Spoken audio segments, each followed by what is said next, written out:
नमस्कार आप सभी के लिए। आज हम बात करने वाले हैं हिंदू ग्रोथ रेट। हाल ही में आपने ये टर्म बहुत सुना होगा, सोशल मीडिया पर देखा होगा। ये आखिरकार ये टर्म क्या है और इसका वर्तमान परिप्रेक्ष्य में या वर्तमान भारतीय आर्थिक परिप्रेक्ष्य में क्या उसका अर्थ है। तो सबसे पहले तो हिंदू ग्रोथ रेट के बारे में हम थोड़ा समझते हैं। 1945 से 1991 तक आपको मालूम होगा हमारी जो इकोनॉमी थी वो क्या थी, एक क्लोज्ड इकोनॉमी थी जो कि बाहर से, मतलब भारत बाहर से व्यापार किसी भी तरीके से नहीं करता था। हम अपने यहाँ ही नाज उत्पादन करते थे। हम अपने यहाँ के लोगों को वो नाज अलग अलग उसमें बांट के हमारे यहाँ की भुखमरी और पूरी की पूरी आर्थिक व्यवस्था उसी पर निर्धारित थी। 1991 से पहले 1995 से 1991 का जो समय था उसमें जो हमारी इकोनॉमी की जो विकास दर है या इकोनॉमी की जो ग्रोथ है वो टोटल क्या थी, लगभग 4% कॉन्स्टेंटली रही। कॉन्स्टेंट रहने का क्या मतलब है इसका, क्योंकि उसी दरमियान हमने एक बार बहुत ही अकाल देखा। 1971 में, 1965 में अकाल देखा हमने। पाकिस्तान की चीन के साथ युद्ध लड़े 1962 में, पाकिस्तान के साथ युद्ध लड़ा 1971 में।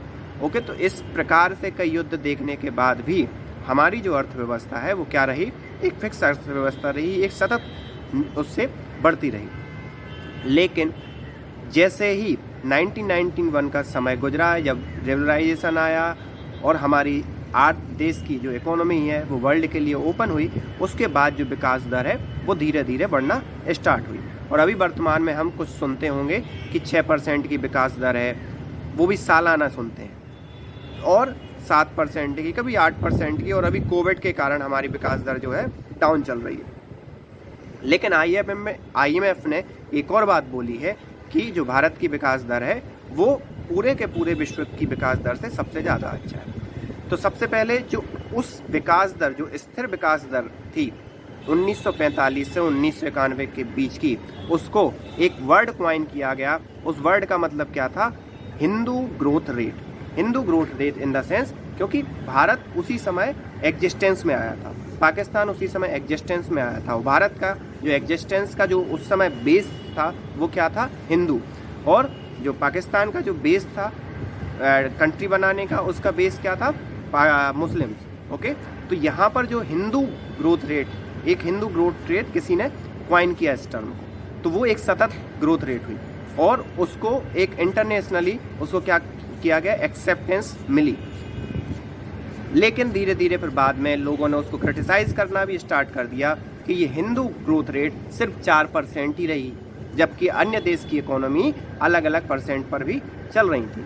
तो ये दोनों ही टर्म में यूज़ हुआ। पहले उसके सतत विकास के लिए उसको हम एक अच्छी ग्रोथ रेट मानते हैं, लेकिन अगर इसके नेगेटिव सेंस की बात करें तो यही विकास दर आज उसी समय जब कई ऐसे लेख छापे गए कि भारत की इकोनॉमी को क्या करना चाहिए, ओपन करना चाहिए, तो उसी विकास दर को उसको एक नेगेटिव सेंस में भी उपयोग किया गया, इस टर्म को, हिंदू ग्रोथ रेट के टर्म को। अब मुख्य प्रश्न ये आता है कि अब ये हिंदू ग्रोथ रेट का टर्म या जो इकोनॉमिक टर्म है, जो